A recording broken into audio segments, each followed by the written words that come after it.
आज तक स्टोरीज के मुअज़्ज़ज़ नाज़रीन, अस्सलामु अलैकुम। मुअज़्ज़ज़ नाज़रीन इकराम, इससे पहले आप इस कहानी की 111 एक साथ सुन चुके हैं। अब किस्त 112 मुलाहजा फरमाएं। मुझे खुशी हुई कि मैं शोन में कार्थी को किसी सादालू औरत पर बोझ बनाकर नहीं जा रहा था। वो अपने काम से बहुत अच्छी तरह वाकिफ मालूम होती थी। उसे 10 पाउंड देकर हम दोनों ने वो फ्लैट छोड़ दिया। हम उस कस्बे में पहुंचे तो वहां रात डेरे डाल चुकी थी। आसमान अबरआलूद था और धीमी धीमी खनका हवा नाकाबिले बयान सरूर दे रही थी। लंदन के भरपूर मशीनी माहौल के बरक्स वहां की फिजा न सिर्फ साफ सुथरी और गैर आलूदा थी, बल्कि शोर गुल न होने की बिना पर हर तरफ सुकून का समंदर लहरें ले रहा था। शायद कस्बे का वस्ती हिस्सा गुंजान रहा, लेकिन हम जिस इलाके में कोच से उतरे वो खासा पुरस्कून था। वसीउ अरीज के ताहते अराजी पर मकानात एक दूसरे से काफी फासले पर वाक़े थे। बिस्तर मकानात की खिड़कियां तारीक पड़ी हुई थी, अलबत्ता हाथों या फाटकों पर इक्का दुक्का रोशनियां चल रही थी। काफी फासले पर किसी किसी मकान की चंद खिड़कियों के पीछे रोशनी चमक रही थी, जिसका मतलब था कि आमदही आबादियों की तरह हिशाम के रहने वाले भी रात गए तक जाकर अपनी सेहत खराब करने के आदी नहीं थे। लंदन से रवाना होने से पहले हमने रेलवे स्टेशन के एक पब्लिक बूथ में हैंगर से लटकी हुई टेलीफोन डायरेक्टरियों की मदद से शोन मैकार्थी के घर का पता नोट कर लिया था, क्योंकि हिशाम में उस नाम के एक ही शख्स का फोन नंबर डायरेक्टरी में दर्ज था और वही नंबर था जो शोन ने मुझे दोषी से राब्ते के लिए दिया था। हमारे लिए हिशाम बिल्कुल अजनबी कस्बा था, लिहाजा मैनचेस्टर से कोच में रवाना होते हुए मैंने दानिस्ता एक ऐसी निशिस्त का इंतखाब किया जहां पहलू वाली निशिस्त पर एक उम्र रसीदा शख्स अपने हाथ में मुफ्त सफरी पास थामे पहले से विराजमान था। बरतानवी मुआशरे में बूढ़ों के साथ जवान नस्ल की बेरहमाना लातल की कोई ठकी छुपी बात नहीं थी।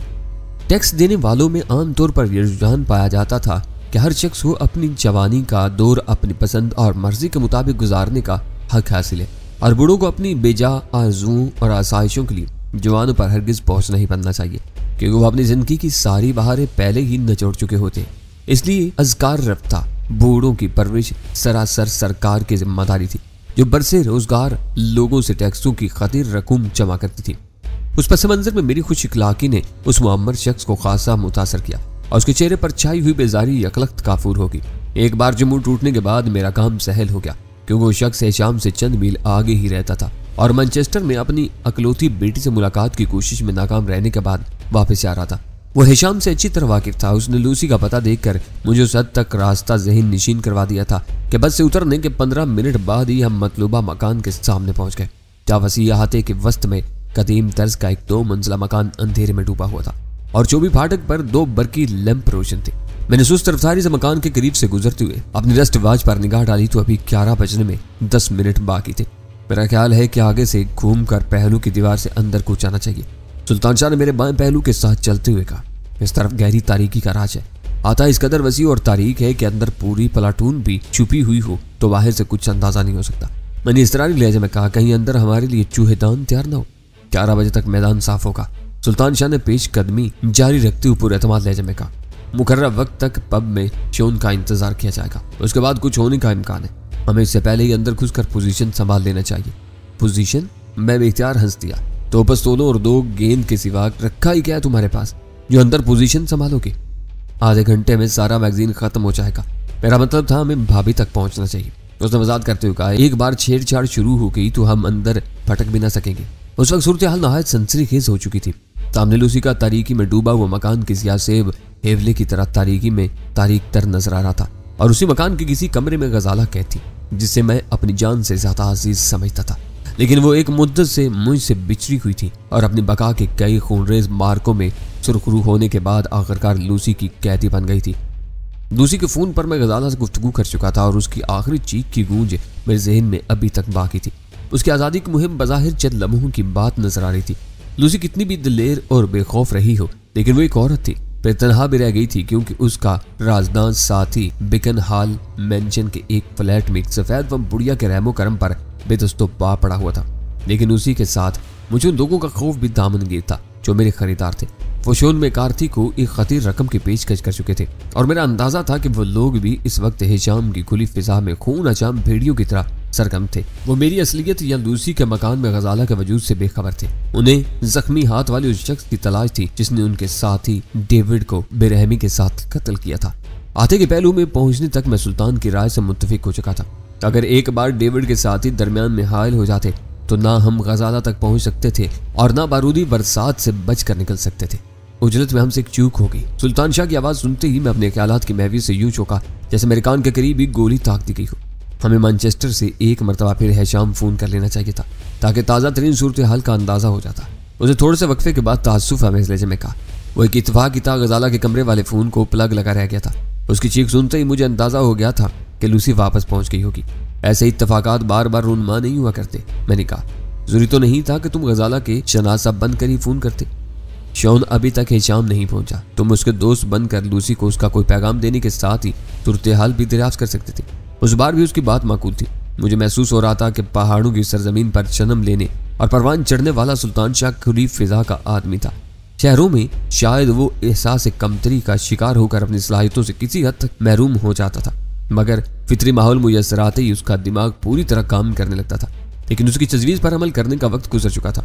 घड़ी की सुइयां धीमे धीमे 11 की तरफ सरक रही थी। अब इतना वक्त नहीं रह गया था कि हम सरेशाम ख्वाबीदा हो जाने वाले कस्बे में लौट कर कहीं से लूसी को फोन करते। हमारे लिए एक एक लम्हा कीमती और फैसला कुन था, जिसे जाया करके हम मुजरिमाना कोताही के मुर्तकिब होते। आहते की दीवार के साथ चलते चलते हम रुक गए, क्योंकि उस तरफ ऊपर की चंद ईंटें गिरी हुई थी। आगे बढ़ो, अंदर कोई मौजूद हुआ तो दीवार के उस हिस्से पर जरूर निगाह रखेगा। सुल्तान शाह ने मेरे पहलू में टोका देकर सरगोशी की, मगर मैं वहीं जमा रहा। मेरा बायां हाथ जख्मी है, एक हाथ के सहारे मेरे लिए दीवार फाड़ना दुश्वार होगा। मैंने भी सरगोशियाना लहजे में उसे याद दिला, पहले मैं अंदर उतरूंगा, कोई खतरा हुआ तो तुम आगे निकल जाना। वो कुछ न बोला और मैंने जमीन से एक पत्थर उठाकर आहते के अंदर उछाल दिया। अंदर जमीन पर पत्थर गिरने की आवाज रात के गहरे सन्नाटे में बहुत नुमाया थी, लेकिन उसके जवाब में हर तरफ गहरा सकूत छाया रहा। चंद सानियों के रूह फरसा इंतजार के बाद मैंने टूटी हुई दीवार के सिरे पर दाहिना हाथ जमाते हुए अपना बदन ऊपर उठाना चाहा, मगर नाकाम रहा। और सुल्तान शाह ने झुककर अचानक ही अपनी खोपड़ी मेरी टांगों के दरमियान से गुजारी और मेरा बोझ अपने चांदों पर सहार लिया। अपनी मजबूरी की बिना पर मैं खामोश ही रहा। मेरे लिए यही तदबीर आसान और काबिल अमल थी। मेरे इशारे पर सुल्तान शाह ने आहिस्ता आहिस्ता मुझे ऊपर उठाना शुरू कर दिया। मैंने दीवार के पार अंधेरी की चादर में आंखें फाड़ कर देखा। फिर मेरा इशारा पाते ही सुल्तान शाह यकलक सीधा खड़ा हो गया। मैं दीवार के सिरे पर सीने के बल लेट कर उसकी चांदों से शिकस्ता ईंटों पर पलटता हुआ पंजों के बल अंदर कूद गया। मैं कच्ची जमीन पर अंधेरे में कई सेकंड तक यूं ही बेहिस हरकत अकड़ों बैठा रहा। जमीन से पैर लगते ही मैंने जेब से पिस्तौल निकाल लिया था, लेकिन मेरी पैदा की हुई धमक के बाद भी हर तरफ कब्रिस्तान का सन्नाटा छाया रहा। तो उस वक्त मेरा दिल कनपट्टियों में धड़क रहा था और दौरान खून यक बयक तेज हो गया था। मैंने उठकर हल्की सी आवाज में सुल्तान शाह को इशारा दिया और वो किसी बंतर किसी फुर्ती के साथ दीवार पर से होता हुआ अंदर आ गया। वहीं रुककर उसने भी अपना पिस्तौल निकाल लिया। फाजल राउंड्स और मैगजीन हम पहले ही आपस में तकसीम कर चुके थे। अलबत्ता कीमियावी गेंद की दोनों गेंदें मेरे ही पास थी। मैंने उनमें से एक गेंद सुल्तान शाह के हवाले कर दी ताकि एक दूसरे से बिछड़ जाने की सूरत में दोनों ही आजादाना तौर पर अपना दिफा कर सके। अपने रस्ट वाच उतार कर जेब में डाल दो। सुल्तान शाह ने मुझे चौपायों जैसे पोजीशन लेते देखकर सरगोशाना लहजे में कहा, अंधेरे में रेडियम डायल दूर ही से देख लिया जाएगा। रस्टवाज जेब में डालकर मैं चौपाए की तरह मोहतात अंदाज में इमारत की तरफ बढ़ने लगा। बाएं हाथ के जख्म में गो तकलीफ कम हो गई थी, मगर फिर भी मुझे पेशकदमी के लिए हथेली के सिरे पर जोर देना पड़ रहा था, क्योंकि पूरी हथेली मेरा वजन सहारने के काबिल नहीं थी। सुल्तान शाह ने मुझसे कई फुट दूर रहकर अपने सफर का आगाज किया था, इसलिए तारीख इमारत के हक में पहुंचकर मुझे लहजा पर के लिए उसका इंतजार करना पड़ा और फिर हम दोनों दीवार से चिपक कर खड़े हो गए। उस वक्त आसमान पर छाए हुए गहरे स्याह बादल हमारे लिए एक नेमत से कम नहीं थे और मुझे यूं महसूस हो रहा था कि हम गजाला को लूसी की कैद से निजात दिलाकर शायद उसी आसानी के साथ वापस भी हो लें। अंधेरे में आंखें फाड़ फाड़ कर हम दीवार से चिपके हुए आगे बढ़ने लगे। उस तरफ हमारी राह में कई खुली हुई खिड़कियां हायल हुई, लेकिन जो भी फ्रेम पर जुड़ी हुई मजबूत आयनी ग्रिल हर जगह मौजूद थी। अलबत्ता मैंने ये नोट कर लिया था कि उन खिड़कियों के उस पार अंधेरे में गहरा सकूत तारी था। हत्ता के गौर करने पर किसी के सांस लेने की आवाज तक नहीं सुनाई दी थी, जिसका मतलब था कि उस मकान में ज्यादा अफराद से सामना होने का इम्कान नहीं था। आखिरकार एक कूड़ेदान के करीब मुझे रुकना पड़ गया। कूड़ेदान दीवार के साथ रखा हुआ था, उससे आगे 3 पुख्ता जीने थे, जिसका मतलब था कि वो खुद बगली दरवाजा था। कूड़ेदान से उठने वाली खुर्द नोच की अशिया के हल्की हल्की मानूस बू की बिना पर मेरा ख्याल था कि वो दरवाजा बावर्ची खाने का हो सकता है। मैं कूड़ेदान के पास दीवार से चिपका खड़ा था कि सुल्तान शाह अचानक हथेलियों और घुटनों के बल चलता हुआ मेरे करीब से गुजर गया। मुख्तसर सी सीढ़ियों के करीब रुककर उसने चौबी दरवाजे के निचले हिस्से पर हाथ का हल्का सा दबाव डाला और फिर वो अचानक ही सीढ़ियों पर से जकन लगाकर इमारत में तहलील हो गया। मेरा दिल बिल्लियों उछलने लगा। वो रात हमारे लिए हर एतबार से मुबारक साबित हो रही थी। 14 कार्तिक की शिकस्त से हिशाम तक हर जगह सितारे यावरी करते नजर आ रहे थे। मैंने कदरे आगे झुककर अंदर की समत खुले हुए दरवाजे की तरफ देखा, फिर खुद भी लपक कर उसी तारीख कला में घुस गया। सुल्तान शाह अंदर दीवार से लगा यूं हाँप रहा था जैसे मीलों दूर से तोड़ता वो वहां तक पहुंचा। अंदर घुसते ही मेरी नाक से टकराने वाली मिली जुली बू के झोंके ने मेरे उस अंदाजे की तायद कर दी थी कि वो लूसी के मकान का बावर्ची खाना ही था और उस वक्त वैरान पड़ा हुआ था। मैंने आहिस्तगी के साथ दरवाजे का पट बंद कर दिया और सिलक कर खड़ा हो गया। लम्हा भर के लिए भी दरवाजा बोलट करने का ख्याल आया था, जिसे मैंने फौरन इतर कर दिया। अगर लूसी इतनी बेखौफ हो सकती थी कि दरवाजा खुला छोड़कर सो सकती थी, तो हमें उससे क्या खतरा हो सकता था। दूसरी तरफ किसी हंगामी सूरत हाल में वो खुला हुआ दरवाजा हमें वक्त जाया किए बगैर फरार में मदद दे सकता था। अचानक एक गैर मामूली मशीनी आवाज सुनकर मैं तकरीबन उछल पड़ा, लेकिन फिर फौरन ही पुरसकून हो गया, क्योंकि वो करीब ही रखे हुए रेफ्रिजरेटर के कंप्रेसर के चलने की आवाज थी, जो मुकर्रर दर्जा हरारत बरकरार रखने के लिए खुद कार निजाम के तहत रुकता और चलता रहता है। हमें अपनी अपनी जगह खड़े तकरीबन आधा मिनट गुजर गया। आखिर तारीकी में सुल्तान शाह का हेवला हरकत में आया और उसने मेरे करीब आकर सरसराती हुई आवाज में दरवाजा बोलट करने का मशवरा दिया। फरार का रास्ता खुला रहना चाहिए, अंदर न जाने क्या सूरत हाल पेश आए। मैंने उसके कान में सरगोशी की, तुम 11 बजे वालों को भूल रहे हो, दरवाजा खुला रहा तो वो भी इधर ही से अंदर घुसेंगे। मेरी रीढ़ की हड्डी में सनसनाहट सी तोड़ की। गालबन 11 बज रहे थे और शायद यही पब बंद होने का वक्त था।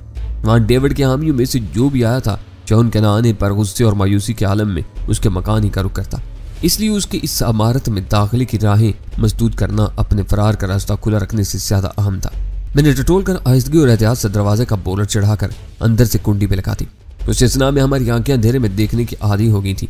दूसरे दरवाजे का तयन करके हम दोनों पंजों के बल आगे बढ़ने लगे। वो इमारत बहुत ज्यादा तवील और अरीज नहीं थी, लेकिन अंधेरे के बायस हमारे लिए फूल फलियां बंद करेगी। कहीं भी रोशनी करने का खतरा मोल लिए बगैर हम बढ़ते रहे। 2 कमरों में हम 2 मरतबा घुसे और अपनी दानिस्त में निचली मंजिल के वीरान कमरों का जायजा मुकम्मल करके ऊपर जाने वाले जीनों की तरफ हो लिया। इमारत में उस वक्त तक जिंदगी के कोई आसार नहीं मिले थे, जिसकी वजह से मुझे वहशत होने लगी थी। फिर ग्राउंड फ्लोर पर कोई भी ऐसा कमरा दरियाफ्त नहीं हो सका था जहां किसी को उसकी मर्जी के खिलाफ कैद किया जा सके। हर कमरे में बाहर की समत में खुलने वाली ऐसी खिड़कियां और रोशनदान मौजूद थे कि कैदी जरा सी चीखो पुकार से कुर्ब जवार के लोगों को अपनी तरफ मुतवज्जा कर सकता था। निचली मंजिल के जायजे के बाद मुझे कतई उम्मीद नहीं थी कि ऊपर कोई कैद खाना दरियाफ्त हो सकेगा, और हुआ भी यही, क्योंकि जीनों के इख्तिताम पर एक वस्ती हाल के 3 तरफ 4 कमरे बने हुए थे। चौथी समत में किचन और स्टोर रूम वाक़ था, और यहाँ भी किसी सीरू का पता नहीं था। ये तो सारा मकान भाएं भाएं कर रहा है। आखिरी कमरे से निकलते हुए सुल्तान शाह ने मायूसाना लहजे में कहा, आखिर वो दोनों कहाँ गई? कहीं हम किसी गलत मकान में तो नहीं घुस गए? फाटक पर लूसी ब्राउन के नाम की तख्ती लगी हुई थी। मैंने कदरे बुलंद लहजे में सरगोशी की, अभी तक हमने जितने कमरे देखे हैं उनमें कोई भी इस काबिल नहीं है कि उसमें कोई कैदी रखा जाए। तुम भी तो शॉन को एक फ्लैट में कैद कर आए हो। वो बोला, उसका मुंह बंद है, वो शोर नहीं मचा सकता, और गजाला ने लूसी की गैर मौजूदगी में मुझसे फोन पर बात की थी। मैंने कहा, हो सकता है कि यहाँ कोई तहखाना भी हो, मैं कुछ और ही सोच रहा हूँ। वो जीनों की तरफ बढ़ते हुए तशवीश आमेज लहजे में बोला, कहीं वो बेसब्रे शोन के दिए हुए वक्त से पहले ही लूसी और भाभी को उठाकर न लेके। इस तरह वो शोन से अपने मतलूबा कैदी के सिलसिले में सख्त रवैया इख्तियार कर सकते थे। अंधेरे और वीरान मकान के खुले हुए बगली दरवाजे के साथ सुल्तान शाह का कयास बहुत ही लरज़ाखेज था। मेरे असाब पर चटखन की हद तक तनाव तारी हो गया था। अपनी जुबान बंद रखो और पहले तहखाना तलाश करो, मैंने दांत भींच कर सख्त लहजे में कहा, और वो कोई जवाब दिए बगैर सीढ़ियां उतरने लगा। मकान की वीरानी के पेशे नजर हम दोनों ने बहुत ज्यादा एहतियात को खैर बात कहते हुए निचली मंजिल पर तेजी के साथ तहखाने की तलाश शुरू कर दी, जिसका बादियों नजर में कहीं वजूद न मिल सका। लेकिन मेरे जहन में वो ख्याल इतनी सख्ती के साथ जागज़ू हुआ था कि मैंने ऊंची ऊंची दीवार गिर अलमारियों की जो भी पट खोलने शुरू कर दिए। एक अलमारी मुकफ्फल थी, मगर मैंने हैजान और इश्तियाल के आलम में झटके से उसका कुफल तोड़ दिया, मगर वहां कागजात और तस्वीर के सिवा कुछ नहीं था। शायद उसी मवाद के सहारे शोन और लूसी ब्लैकमेलिंग का धंधा चला रहे थे। आखिरकार निचली मंजिल की एक ख्वाबगाह में हमें अपनी दीवानावार कोशिशों का समर मिल गया, जहाँ फोन मौजूद था। एक अलमारी खुलते ही जीने नजर आए थे और उनसे नीचे रोशनी नजर आती थी, जबकि पूरी इमारत तारीक थी। जीनों पर कदम रखने से पहले मैंने कमरे में खड़े खड़े उस खला का जायजा लिया तो अंदाजा हुआ कि तकरीबन 10 दिनों के बाद कुर्सी आ गई थी, और वहां से शायद मजीद जीने वापस मुड़े थे। उस वजह से तहखाने से आने वाली रोशनी सामने की दीवार पर पड़ रही थी, मगर ऊपर वाले कमरे तक नहीं पहुंच रही थी। सूरत-ए-हाल बहुत गंभीर थी। हम दोनों एक दूसरे से कुछ कहे बगैर यकीन और बेयकीनी के मिले जुले जज्बात के साथ जीने तय करते हुए हथियार बदस्त यूं ही इब्तदाई जीने तय करके तहखाने की तरफ घूमे। एक होलनाक मंजर निगाहों के सामने आ गया और हमने तकरीबन दौड़ते हुए बाकी माना जीने तय कर डाले, जिनके इख्तिताम पर एक खुला हुआ दरवाजा मौजूद था। तहखाने की संगीन दीवारों में कहीं मामूली सा रोजन भी नहीं था और फिजा में हल्की सी सैलन रची हुई थी। फर्श पर खूबसूरत फूलदार कालीन और उस पर एक ख्वाबका के सारे ज़रूरी लवाजमात मौजूद थे, मगर शिकन आलूद बिस्तर खाली था और कालीन पर जीनों के सामने एक जवान साल औरत की भयानक लाश पड़ी हुई थी। स्कर्ट और ब्लाउज में मलबूस लाश के पैरों में सैंडल भी मौजूद थे, जिसका मतलब था कि वो बाहर से वापसी पर मौत का शिकार हुई थी। उसके चेहरे और बरहना बाजुओं पर लंबी लंबी खराशें थी, जिनसे रिसने वाला खून जमकर स्याह हो चुका था। बिखरे हुए बालों उन खराशों से जाहिर हो रहा था कि मरने से कबल उसकी किसी नाखूनों वाली से दस्त बदस्त जंग हुई, मगर मौत का सबब वो खराशें नहीं बल्कि दिल के मकाम पर पेवस्त आतिशदान के अंगारों को कुरेदने वाली वो सलाख थी, जिसके पैदा किए हुए जख्म के गिर्द खून की थोड़ी सी मिकदार जमा थी। लाश की हालत बता रही थी कि आईनी सलाख के कारी वार ने उसको तड़पने की मोहलत दिए बगैर आनंद फानन में खत्म कर दिया था। उसकी आंखें अपने हल्कों से उबली हुई थी, मुंह खुला हुआ था और मोहलक वार की अजियत से जुबान दहाने से बाहर निकल आई थी। उसमें कोई शुबा नहीं था कि वो लूसी थी और उससे अपनी जिसारत की भारी कीमत अदा करना पड़ी थी। तहखाने में भी टेलीफोन इंस्ट्रूमेंट मौजूद था। मेरे ज़हन में एक बार फिर गजाला की चीख गूंजने लगी। शायद लूसी ने बाहर से वापस लौटते ही तहखाने का रुख किया था। गजाला से रिसीवर छीनकर उसने हाथ उठाया होगा। गजाला उस वक्त मुझसे हम कलाम थी, लिहाजा उसका हौसला बुलंद था। वो यकीनन मुकाबले पर तुल गई होगी और आखिरकार लूसी अपने काबिल नफरत किरदार समेत गजाला के हाथों जहन्नम वासिल होगी और गजाला वहां से फरार होगी। शायद उसने फरार के लिए बावर्ची खाने वाला रास्ता इख्तियार किया था। उसी वजह से हमें वो दरवाजा खुला हुआ मिला और हम बासानी इमारत में दाखिल हो गए। मुझे जहां लूसी की मौत की खुशी थी, वहीं गजाला के निकल जाने का अफसोस भी था। उसकी आवाज़ सुनने के बाद मेरे दिल में उसके लिए नाकाबिले बयान इस्तराब पैदा हो गया था। वो मेरी थी, मगर उसके बावजूद मेरी दस्तरत से बाहर इंसान नुमा दरिंदों के खिलाफ अपने तहफ़्फ़ुज़ की जंग लड़ रही थी और मुझे कुछ अंदाज़ा नहीं था कि हिशाम से फरार होकर उसने कौन सी समत इख्तियार की होगी। फ़ोन पर मैंने उसे बता दिया था कि मैं जल्द अज जल्द उस तक पहुंचूंगा, लेकिन वो लूसी को कत्ल कर देने के बाद मेरे इंतजार में वहां रुककर अपनी सलामती को ताव पर नहीं लगा सकती थी। अचानक तहखाने तक पहुंचने वाली काल बेल की आवाज़ ने मुझे चौंका दिया। वो आ गए। सुल्तान शाह के होठों से हैजान अमेज आवाज़ बरामद हुई और हम दोनों यकलक जीनों की तरफ मुड़ गए। काल बेल 3-4 मरतबा मुसलसल बजाएगी, फिर सन्नाटा छा गया। आने वालों ने पहली कोशिश में सोए हुए मकीनों को बेदार करने का इरादा किया हुआ था, लेकिन लूसी अब जिंदगी के उन बखेड़ों से बहुत दूर जा चुकी थी। तहखाने से बाहर आकर मैंने एक खिड़की की आड़ से देखा कि दाखिली दरवाजे के सामने बरामदे में 2 तनुमंद हेवले मौजूद थे। शायद उन्हें यकीन था कि उन पर हमला करने में पहल नहीं की जाएगी, इसलिए वो कदरे बेपरवाह नजर आ रहे थे। मुझे पूरा अंदाजा था कि उनके साथ हमारी मसाहलियत न हो सकेगी। वो मेरे खरीदार थे और हर कीमत पर मुझे अपना कैदी बनाना चाहते थे। उनसे मुसल्लह तसादम के बगैर उस इमारत से निकलना हमारे लिए नामुमकिन था, और जब तसादम ही होना था तो पहल का फायदा न उठाना किसी भी तरह करीने तानिश न था। वो दोनों ही मेरी बराह रास्त जद में थे। मैंने पिस्तौल वाला हाथ सीधा किया तो उनमें से एक अचानक 2 कदम आगे बढ़कर मेरी निगाहों से ओझल हो गया और इमारत में एक मरतबा फिर घंटी का शोर गूंजने लगा। मैंने शस्त्र लेकर अपनी जद में खड़े हुए शख्स की पसलियों पर बेआवाज फायर कर दिया।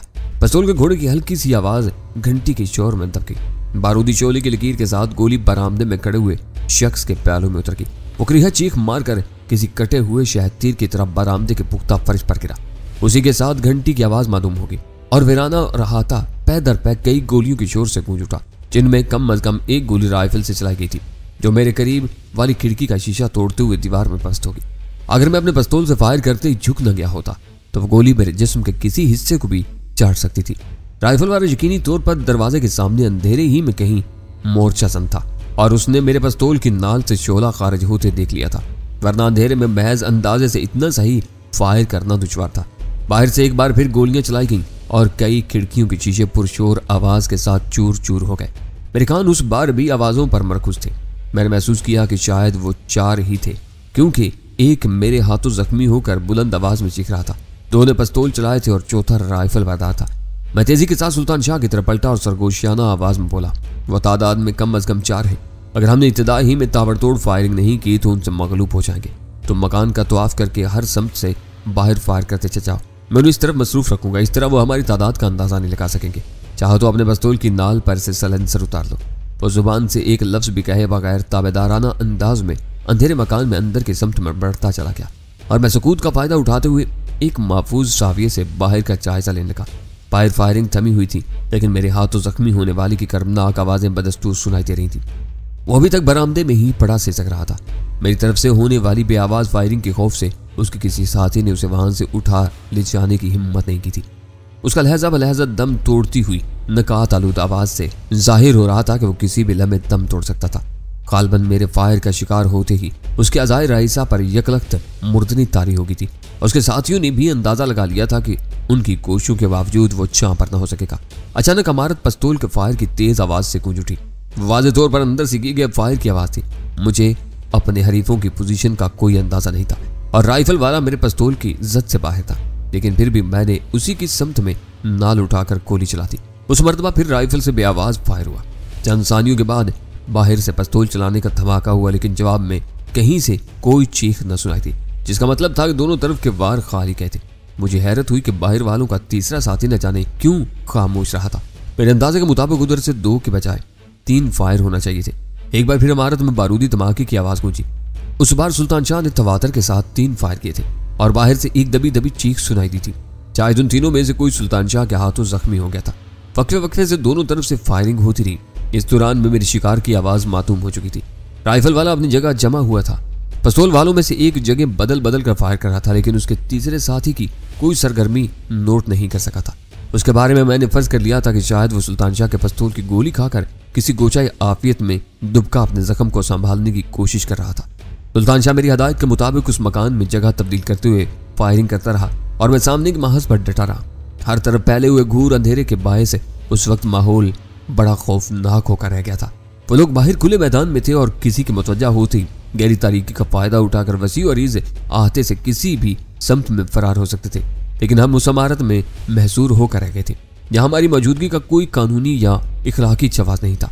एक लाश इमारत के अंदर संगीन तहखाने में पड़ी हुई थी और दूसरी बरामदे में या उसके कुर्बो जवार में मौजूद थी, और उन 2 लाशों की वजह से हम कानून की बदतरीन गिरफ्त में आ सकते थे। जूं झूला हासिल बारूदी मुकाबले में वक्त गुजर रहा था, मेरे जहन पर तशवीश सवार होती जा रही थी। कुछ ऐसा महसूस हो रहा था जैसे वो लोग वहां मकामी आबादी या पुलिस की मुदाखलत के इंतजार में रुके हुए थे ताकि हमें फरार का मौका न मिल सके। मुदाखलत का आगाज होते ही वो लोग फरार हो जाते और हम नाकाबिल तसव्वुर मुश्किलात से 2-4 हो जाते। बढ़ती हुई बेचैनी और अजान के तहत मैंने एक मरतबा फिर नीचे झुककर खिड़की से बाहर की खुली फिजा में पै दर पै फायर कर डाले। फिर तीसरे फायर का इरादा किया ही था कि मेरा वजूद अपनी जगह सुन्न होकर रह गया। हथियार फेंककर हाथ सर से ऊपर उठा दो। अंधेरी इमारत में एक ताकमाना निस्वानी आवाज गूंजी। अंधेरे के बावजूद तुम इस वक्त मेरे पिस्तौल की इज्जत में हो। लहजा मकामी और जुबान अंग्रेजी थी। तीसरा फायर होने से पहले ही मेरा हाथ पिस्तौल समेत नीचे झुक गया। मैंने आगे फाड़ फाड़ कर चारों तरफ देखा, मगर मुझे आसपास कोई साया तक नजर न आया, लेकिन उस सख्त गीर आवाज में हजारों आवाजों में पहचान सकता था। मेरा निशाना खता नहीं करता। इस बार वो आवाज कहरबार थी और ना मैं हुक्म दुराने की आदी हूँ। इस बार मैंने अंदाजा लगा लिया कि वो ऊपरी मंजिल से उतरने वाली सीनों पर कहीं मौजूद थी और शायद ऊपरी मंजिल से ही इमारत में घुसी थी। इसलिए मुझे अंदाजा हुआ कि बाहर से एक पिस्तौल की आवाज क्यों मालूम होगी थी। गालिबन वो किसी पाइप या कुमंद के सहारे ऊपर चढ़ने की कोशिश में मसरूफ थी और उसके बाकी माना 2 साथियों ने हमें अपने साथ बारूदी मुकालमों में उलझाया हुआ था। गोली चला दो, मैंने खिड़की से दूर हटते हुए उर्दू में कहा। शायद मुकद्दर में यही लिख दिया गया कि तुम्हारे हाथों मौत के घाट उतारा जाऊंगा। टैनी, अंधेरे में वीरा की तहय्युर ज़दा आवाज गूंजी। उसके साथ ही जीनों पर उसके तेज कदमों की आवाज सुनाई थी जो बतदरीज करीब आती चली गई। तुम यहाँ क्या कर रहे हो? यही सवाल मैं तुमसे भी कर सकता हूँ, मैंने काटदार लहजे में कहा। इधर ओट में आ जाओ, तेज तेज सांसों के दरमियान उसने इस्तरारी लहजे में कहा।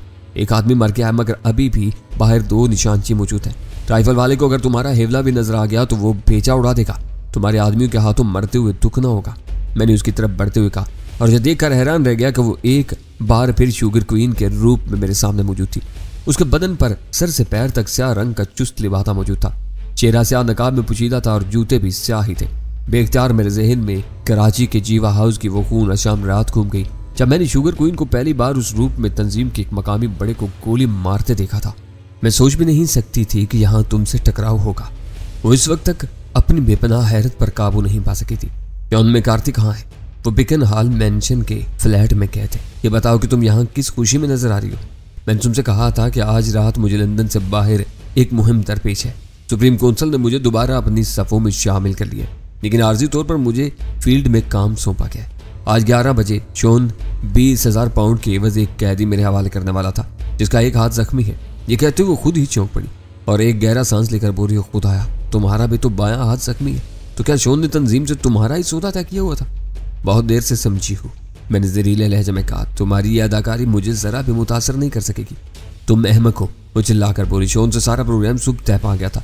उसने जाहिर किया था कि कैदी उसकी तहवील में है, जबकि तुम उस वक्त आजाद थे।